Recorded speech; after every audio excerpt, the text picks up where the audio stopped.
Imagine this. A private jet, sleek and gleaming under the midday sun, is parked on a secluded runway at a bustling airport.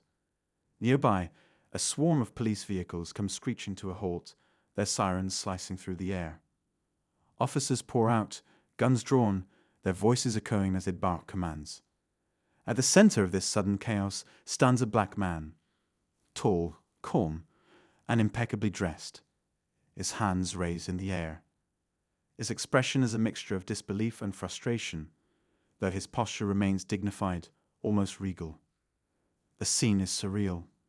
How did this man, on his own aircraft, in a space clearly meant for those who have earned such luxuries, become the target of an intense police operation?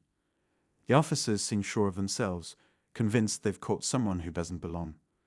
They move swiftly, cuffing the man and pulling him away from the jet. The man remains quiet, letting the moment unfold. There's no shouting or resistance, just a calm resignation, as though this isn't the first time he's been mistaken for something he's not. But there's something about his demeanor, a quiet confidence, a subtle smirk, even in handcuffs, that hints at a twist no one sees coming. Onlookers gather, their phones raised, recording the scene. Whispers ripple through the crowd. Asterisk, who is he? What did he do? Asterisk speculations fly faster than facts, and within minutes, the airport's small terminal is buzzing with rumors. Meanwhile, the authorities come through his jet, expecting to uncover something damning. A stash of illegal goods, perhaps. Documents linking him to some grand conspiracy.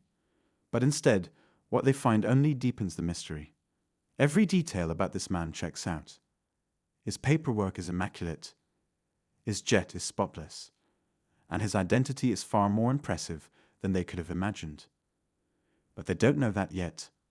At this moment, they're operating on assumptions, and those assumptions are about to backfire in a way that will leave them scrambling for explanations. As the officers start questioning him, the man begins to speak, his voice measured and deliberate. What he says next sends shockwaves through the team, forcing them to confront not just their actions but the deeper biases that brought them here. Who is this man? Why was he targeted so aggressively? And what secrets lie behind his composed exterior?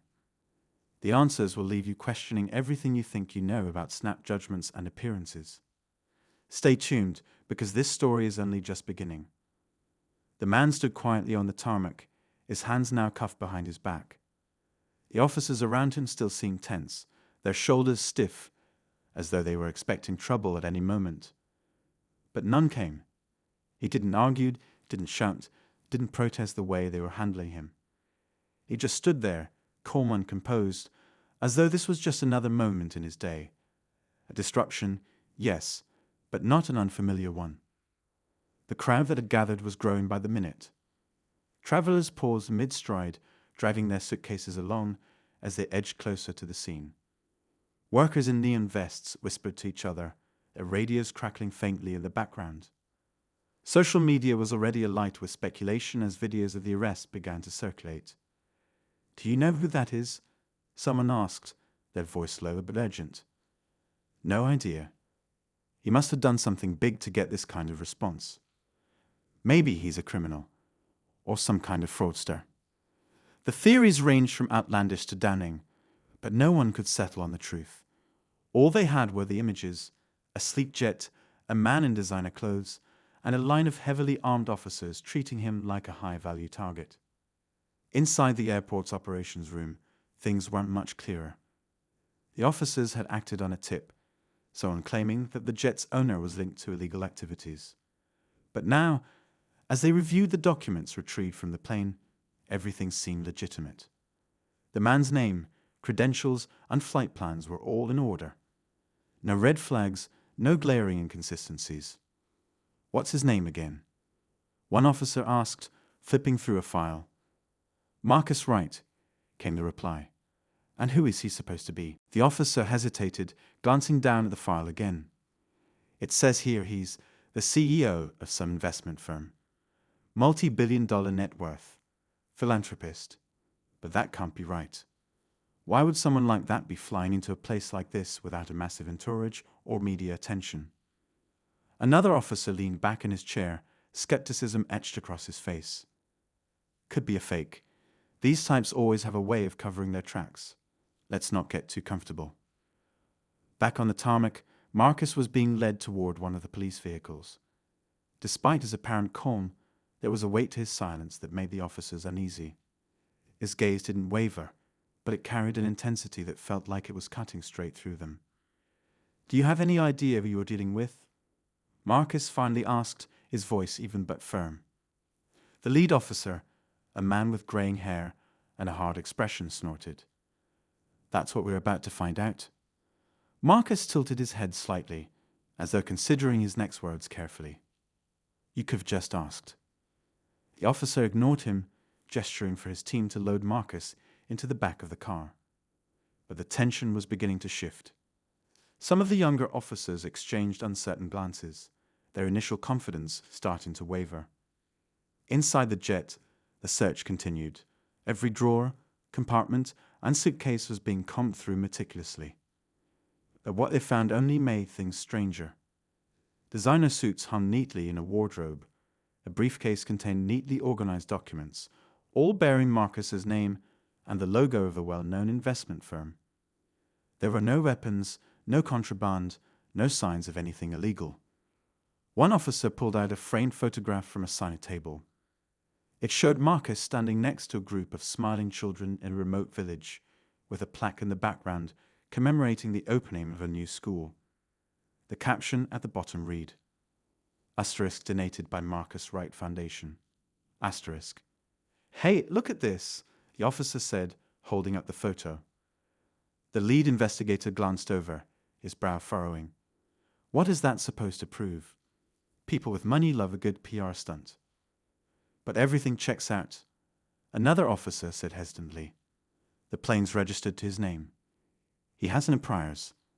And this guy, he's not just rich, he's important. Philanthropist, public speaker, you name it. The lead investigator sighed, rubbing the bridge of his nose. Let's just get him inside for questioning. If he's clean, he's clean. But I want every detail about him on my desk by the time we're done here. Meanwhile, Marcus sat in the back of the police car, his hands resting lightly on his knees. He seemed unbothered, as though this was merely an inconvenience, not the ordeal it appeared to be. But his mind was racing, calculating the fallout from this moment. He'd been here before, not in this exact scenario, but in others that were just as loaded with assumptions and misjudgments. It didn't matter how many boardrooms he'd commanded, how many awards he'd accepted, or how many lives he'd changed with his philanthropy. To some people, he was always going to look like someone who didn't belong. He thought about the kids at the community center he'd just visited, the ones who looked up to him as a symbol of what they could achieve. What would they think when they saw this? How many lessons had he given them about perseverance, about dignity, about holding their heads high no matter what the world threw at them? And now here he was, cuffed and humiliated in public. The police car started moving, the chatter of the radios filling the silence. Marcus glanced out the window, catching a glimpse of his jet as they drove away. It sat there, gleaming and untouchable, a symbol of everything he'd worked for, and everything they thought he didn't deserve. Back at the station, the mood was tense. Marcus was brought into a sterile interrogation room, his cuffs finally removed. He flexed his wrists briefly, then sat down at the table, his back straight and his expression unreadable. The lead investigator entered, a file in hand. He placed it on the table and sat across from Marcus, his eyes scanning the man as though trying to crack some unsolvable puzzle. "Mr. Wright," he began, his tone measured, "we're just trying to get to the bottom of this. If everything checks out, you'll be on your way soon." Marcus leaned back slightly, his eyes locked on the officer's. "You've already done your search. What exactly are you hoping to find?" The officer ignored the question, flipping open the file. "Your flight plan says you were coming from a charity event." "That's right," Marcus replied evenly. "And you own this jet outright?" "I do. Is that a problem?" The officer's jaw tightened, but he didn't respond immediately.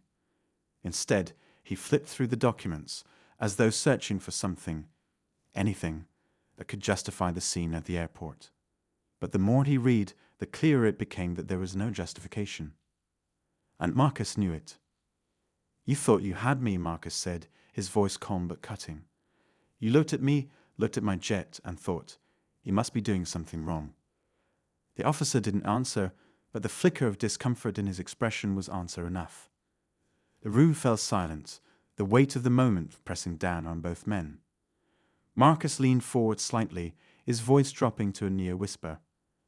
"You have no idea who I am, do you?" The officer glanced up, his expression hardening again. "We'll find out soon enough." Marcus smiled faintly, but it wasn't a smile of amusement. It was the kind of smile that comes from knowing something no one else in the room does. "I think you already have," he said quietly. And with that, the room was filled with a tension so thick it seemed to pause time itself. The room remained silent after Marcus's last words, his calm yet cutting tone lingering in the air like a challenge. The lead investigator shifted in his chair, trying to maintain his composure under the weight of Marcus's steady gaze.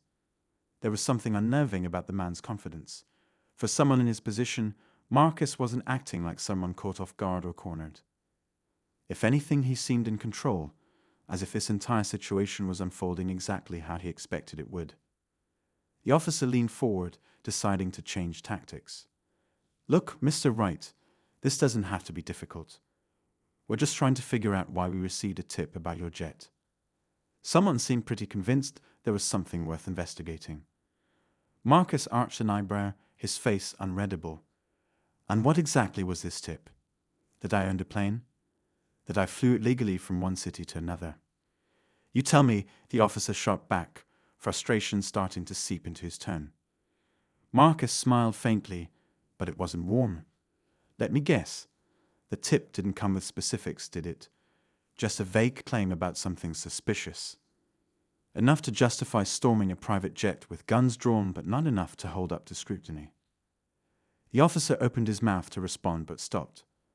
The truth was, Marcus wasn't far off.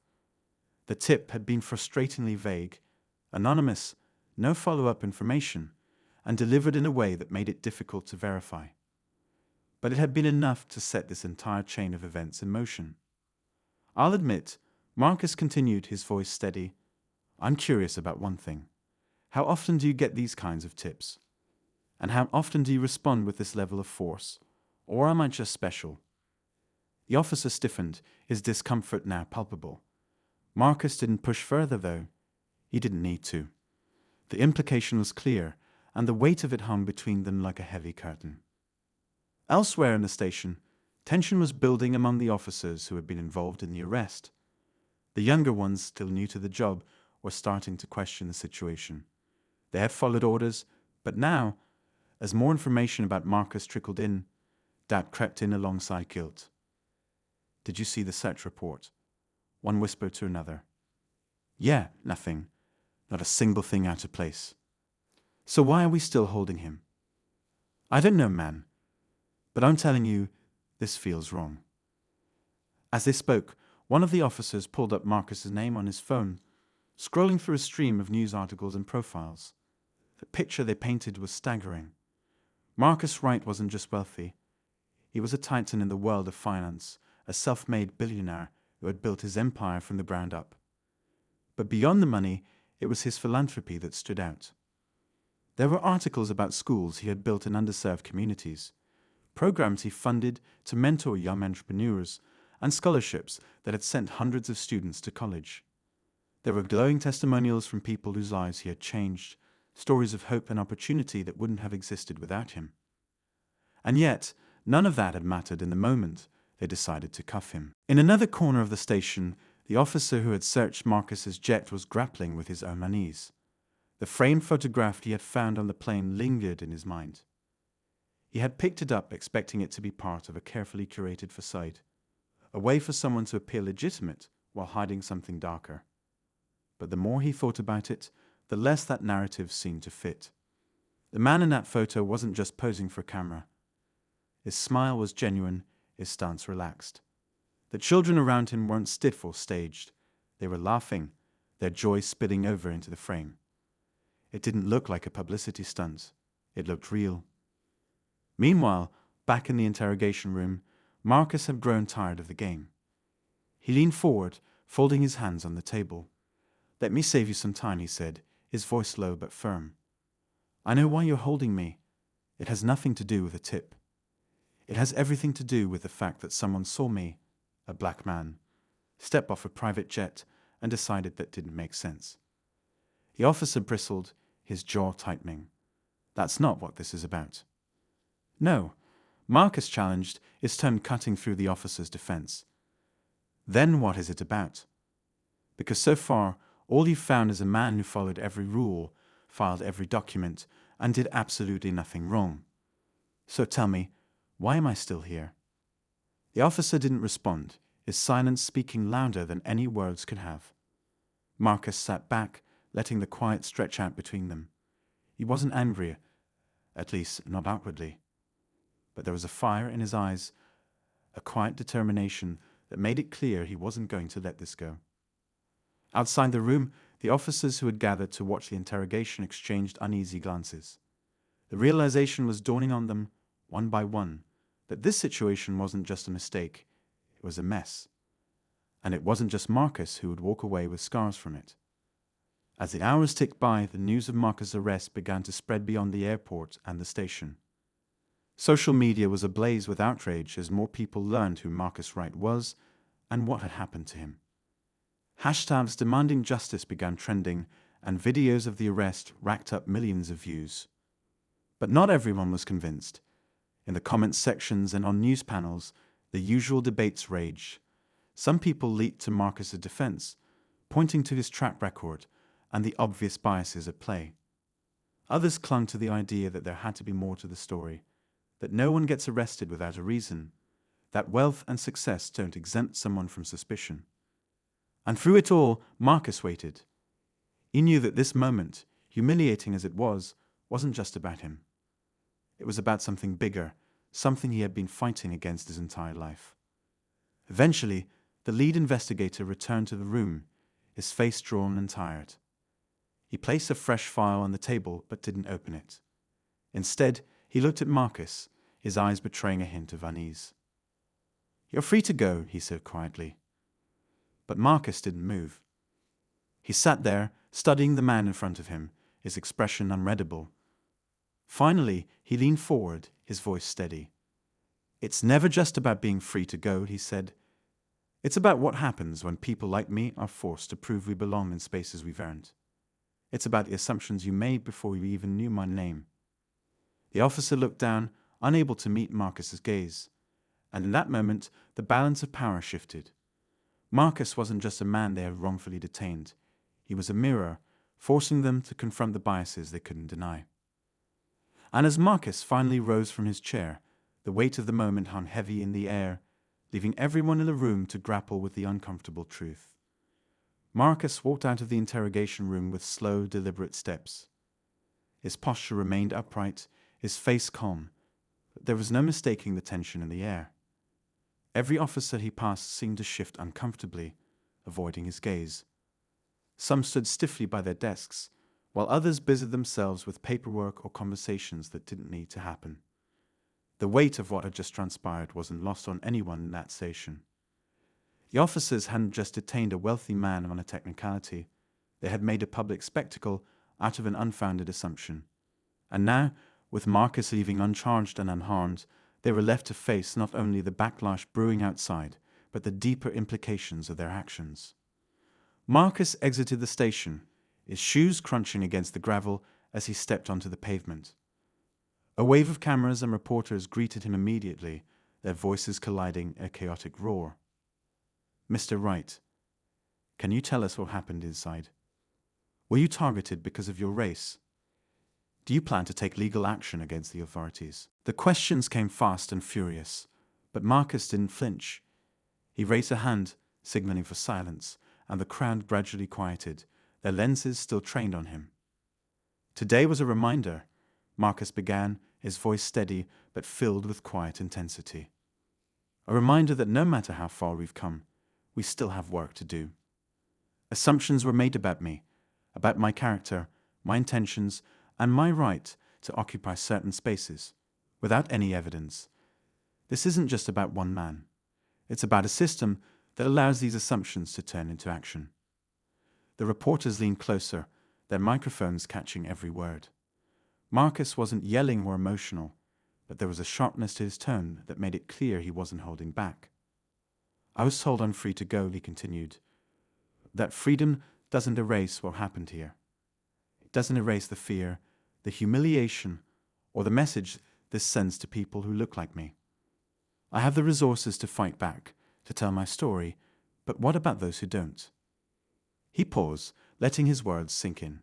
The cameras kept rolling, capturing every detail of his calm but powerful demeanor. Then, without another word, he turned and began walking toward his waiting car. Inside the station, the officers watched the live feed on a small TV mounted in the corner of the room. Some stood silently, their faces grim, while others whispered among themselves. "What now?" one of them asked quietly. The lead investigator didn't respond. He sat at his desk, staring at a report he'd been trying to finish before this entire ordeal began. But the words on the page blurred as his mind replayed Marcus's parting words in the interrogation room. "It's about the assumptions you made before you even knew my name." Those words struck a chord that he couldn't ignore. For years, he had prided himself on being fair, on doing his job without bias. But now, faced with the undeniable reality of what had just happened, he wasn't so sure. Meanwhile, in the car, Marcus sat quietly as his driver navigated through the crowded streets. His phone buzzed incessantly, messages and calls pouring in from colleagues, friends, and media outlets eager for a statement. But he didn't answer any of them. Instead, he stared out the window, his mind racing. He wasn't angry, not in the way people might expect. He was focused, his thoughts sharp and deliberate. This wasn't the first time he faced something like this, and he knew it wouldn't be the last. But this time, the stakes felt higher. It wasn't just about him anymore.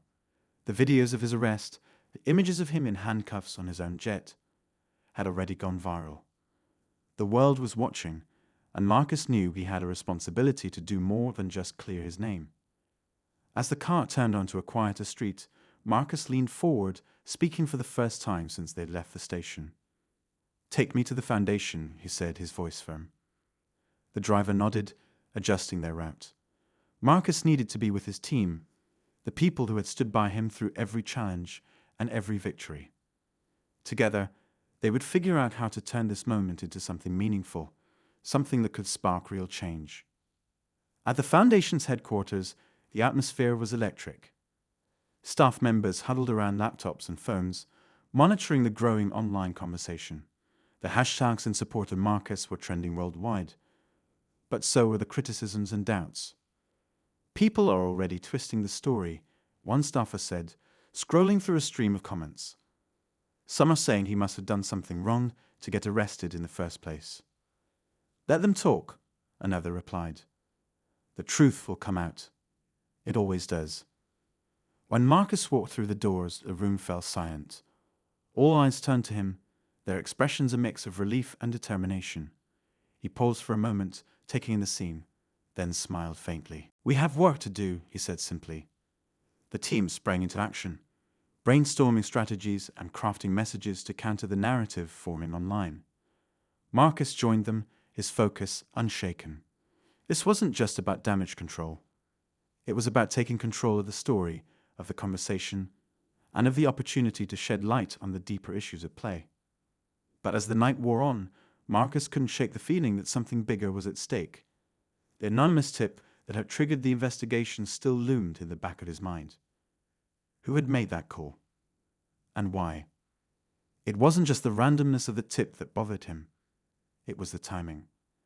His foundation had recently announced a new initiative aimed at tackling systemic inequality, a bold move that had ruffled feathers in certain circles. Could this have been a coincidence, or was it something more deliberate? The thought gnawed him, adding another layer of tension to an already fraught situation. As much as he wanted to focus on the broader implications of his arrest, Marcus knew he couldn't ignore the possibility that someone was trying to undermine him. And as he sat in his office, Staring at the framed photos of the lies his work had touched, he made a silent promise to himself. Whoever was behind this, whatever their intentions, he wouldn't back down. Not now. Not ever.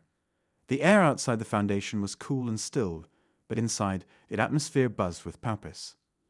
Marcus's team worked late into the night, fueled by a shared determination to turn this moment into a movement. And as the hours ticked by, the tension only grew, each unanswered question, an unresolved thread, pulling the story tighter and tighter toward its breaking point. As the clock crept past midnight, Marcus's office was filled with the hum of quiet conversations and the occasional tap of fingers on keyboards.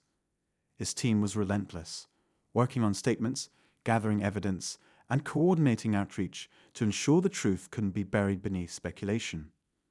Marcus, however, was focused on something else entirely. The anonymous tip.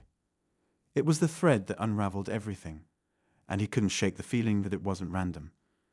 Sitting at his desk, he reviewed every detail of the past few months, replaying conversations, meetings, and decisions. The timing was too convenient to ignore. While this foundation's public initiatives were celebrated by many, they had also drawn criticism. Powerful individuals and organizations were unhappy with Marcus's insistence on exposing uncomfortable truths, particularly about economic inequality and systemic bias. His latest program, aimed at democratizing access to private investments, had been met with quiet resistance from some of the wealthiest players in the financial world. Marcus. The voice startled him. He looked up to see Jade, his chief of staff, standing in the doorway. She held a tablet in her hands, her face serious. "You need to see this," she said, crossing the room and placing the device on his desk. Marcus picked it up, his eyes scanning the screen. It was an email chain leaked from an internal source at a prominent investment firm. The correspondence discussed strategies for discrediting Marcus and undermining his foundation's credibility. They called it a coordinated effort to protect their interests. Jade explained, her voice tight with anger.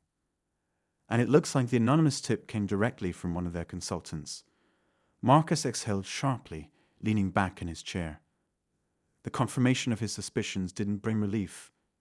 It brought a new wave of urgency. This wasn't just about him being unfairly detained. It was part of a larger, calculated plan to dismantle everything he had built.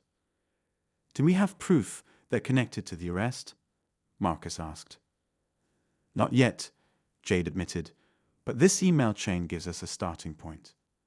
If we can trace the consultant's actions, we might find a link."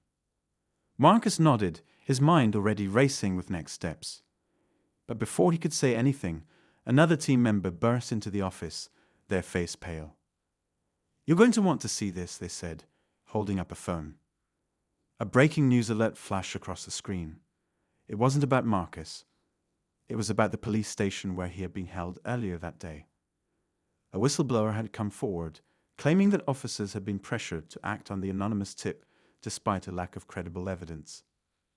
The report included leaked audio of a senior officer discussing the arrest. "We can't afford to ignore this one," the voice said. "If we let him walk away without questioning, it'll look like we're playing favorites. Besides, a guy like that, people will assume he's hiding something anyway." The room fell silent as the weight of the words sunk in. Marcus felt a mix of vindication and anger. The audio didn't just confirm what he already knew, it revealed the depth of the bias that had fueled his arrest. But before he could process it fully, Jade's phone buzzed. She glanced at the screen, her brow furrowing. "There's more," she said. "One of the officers on duty tonight just sent this to our tip line." She turned the phone toward Marcus, showing him a video. It was security footage from the station, showing a man in plainclothes handing an envelope to the lead investigator. The timestamp matched the day of Marcus' arrest. "Who is that?" Marcus asked, his eyes narrowing. "We're working on identifying him," Jade replied. "But based on the way he's dressed and the timing, my guess is he's connected to the consultant mentioned in the emails." The pieces were starting to come together, but the picture they painted was even more disturbing than Marcus had imagined. This wasn't just about discrediting him. It was about ensuring that people like him didn't have the power to challenge the status quo.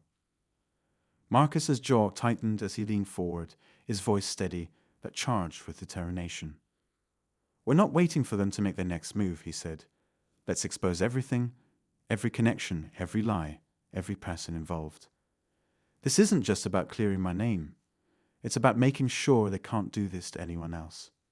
His team nodded, their resolve matching his own. They'd worked through the night, compiling evidence, reaching out to allies, and preparing for a public statement that would turn the tide. But as the hours ticked by, Marcus couldn't shake the feeling that the people behind this weren't done yet. They had made the first move, and now that they knew he was fighting back, there was no telling how far they'd go to protect themselves. Outside, the city was quiet, unaware of the storm brewing just beneath the surface. But Marcus knew that by morning, everything would change.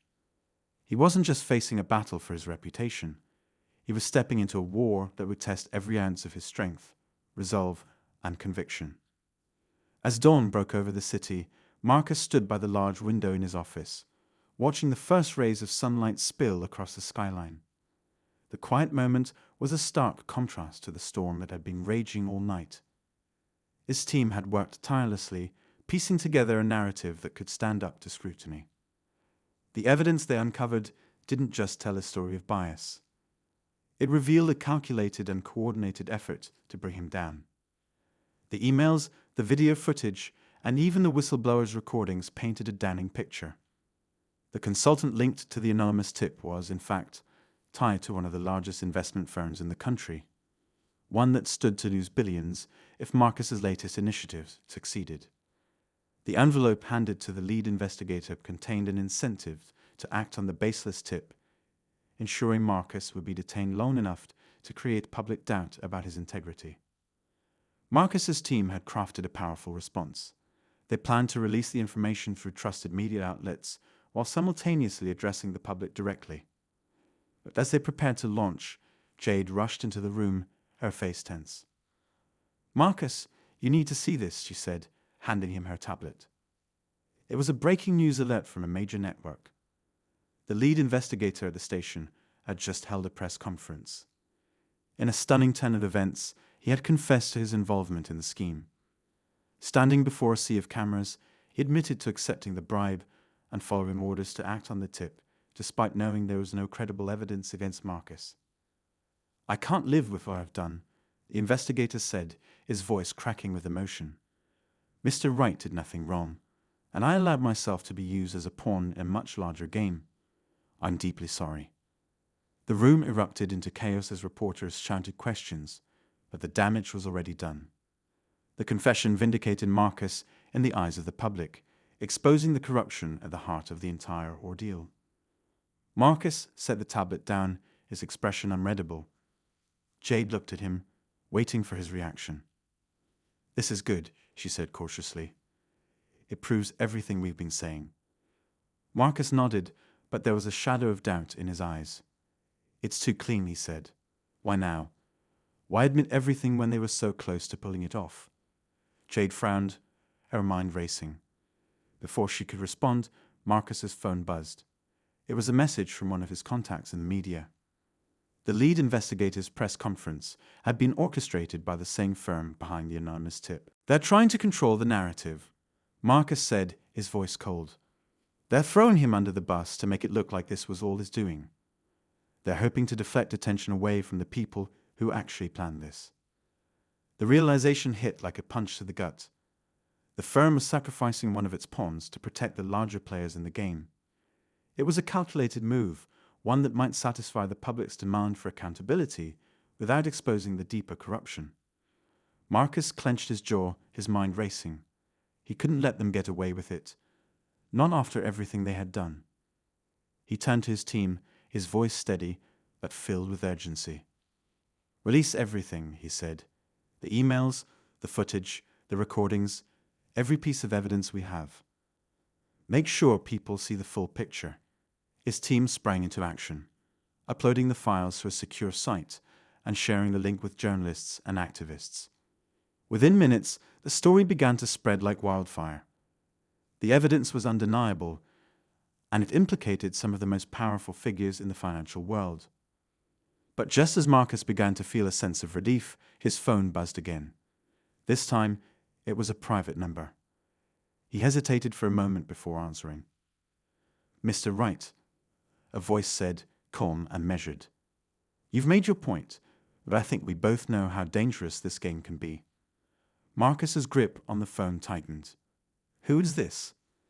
"Let's just say I'm someone who values discretion," the voice replied. "You've exposed the truth, and I'm sure the public will appreciate your efforts. But if you continue down this path, you may find that the people you're fighting against aren't as forgiving as you'd hope." The call ended before Marcus could respond.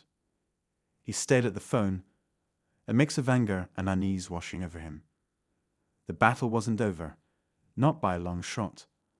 The firm might have taken a hit, but the voice on the phone made it clear they weren't backing down. Marcus turned to Jade, his resolve hardening. "They're scared," he said. "That means we're doing something right. But we'd need to be ready for whatever comes next." Jade nodded, her expression determined. "We've got your back, Marcus. No matter what." As the sun climbed higher in the sky, Marcus felt a renewed sense of purpose. The fight wasn't just about clearing his name or protecting his foundation. It was about standing up to a system that thrived on power and secrecy. And no matter how dangerous the game became, he was determined to see it through to the end. But as the city buzzed with the fire from the revelations, Marcus couldn't shake the feeling that the final move hadn't been played yet. The stakes were higher than ever, and the people behind the scheme weren't the type to walk away quietly. The battle for justice was far from over, and Marcus was ready for whatever came next. The days following the release of the evidence were a whirlwind for Marcus and his team. The media frenzy was relentless, with every major outlet covering the story. The emails and footage had gone viral, sparking outrage across the country. Protests erupted outside the investment firm's headquarters, demanding accountability from the individuals behind the scheme. For the first time, the people who had orchestrated the plan to take Marcus down were in the spotlight. Their carefully constructed image of power and respectability crumbled as more information came to light. Journalists dug deeper, uncovering a web of corruption that extended far beyond Marcus's case. The public outrage was deafening, and even those in the firm's inner circle began to distance themselves, scrambling to protect their reputations. Marcus watched it all unfold with a sense of grim satisfaction. Justice, at least in part, was being served. The lead investigator who had confessed during the press conference had agreed to cooperate fully with authorities, providing further evidence of the firm's role in the scheme. Several high-ranking executives were forced to resign, and investigations into the company's practices were launched. But for Marcus, the victory was bittersweet. The events of the past week had taken a toll on him and his team. While they had succeeded in exposing the truth, the battle had been exhausting, both emotionally and physically. Marcus couldn't help but reflect on how close they had come to losing everything, not just his reputation, but the work he had spent years building.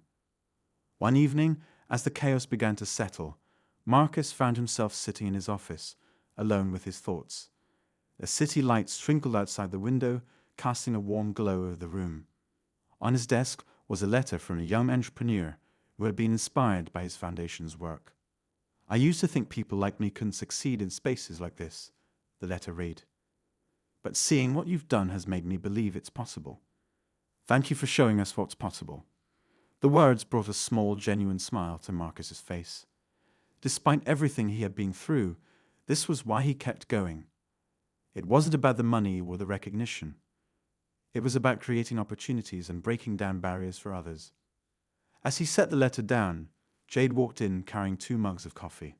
She placed one on his desk and sat across from him, her expression soft but tired. "You should go home and get some rest," she said gently. Marcus shook his head. "Not yet. There's still more to do." Jade studied him for a moment before nodding. "There always is, but you don't have to do it all alone, Marcus. You've got a team who believes in you. Don't forget that." Her words were a reminder that he didn't have to carry the weight of the fight on his shoulders alone. The past week had shown him the strength of his team and their unwavering commitment to the mission they shared. Together, they had faced one of the most significant challenges of his career and come out stronger for it. In the weeks that followed, the momentum from the scandal continued to grow. Marcus's foundation received an outpouring of support from individuals and organizations alike, many of whom were inspired to join the fight for systemic change. Donations flooded in, enabling them to expand their programs and reach even more communities. The investment firm at the center of the controversy faced a series of legal battles and regulatory investigations that would likely cripple its operations for years to come. The anonymous voice that had threatened Marcus on the phone was never definitively identified, but the people behind the scheme knew better than to make another move against him.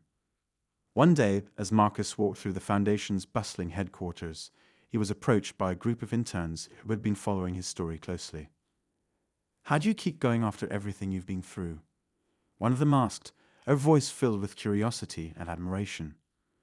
Marcus paused, considering the question. "I remind myself why I started," he said simply. "It's not about the setbacks or the challenges. It's about the people we're trying to help. As long as we stay focused on that, nothing else matters." His words resonated with the interns, who nodded with determination. They were part of the next generation of leaders, ready to carry the torch and continue the fight for justice and equality. As the months passed, the scandal that had once threatened to destroy Marcus became a turning point in his career. It strengthened his resolve and solidified his place as a leader unafraid to challenge the status quo. His story became a symbol of resilience and the power of truth, inspiring countless others to stand up against injustice in their own lives. One evening, as Marcus sat in his home, he received a call from his mother. Her voice was warm and comforting, a reminder of the strength and wisdom she had always instilled in him. "I'm proud of you, Marcus," she said, "not just for what you've accomplished, but for the way you've handled yourself through all of this. You've shown the world what it means to stand tall, no matter what."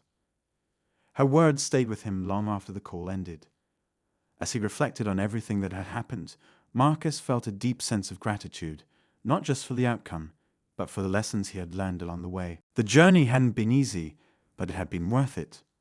And while the fight was far from over, Marcus knew he was ready for whatever came next.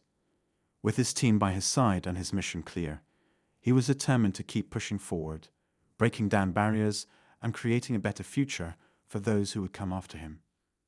As the city settled into the quiet of the night, Marcus stepped out onto his balcony, the cool breeze brushing against his skin. He looked out at the skyline, a reminder of the possibilities that lay ahead. The battle he had fought was just one chapter in a much larger story, and he was ready to write the next one.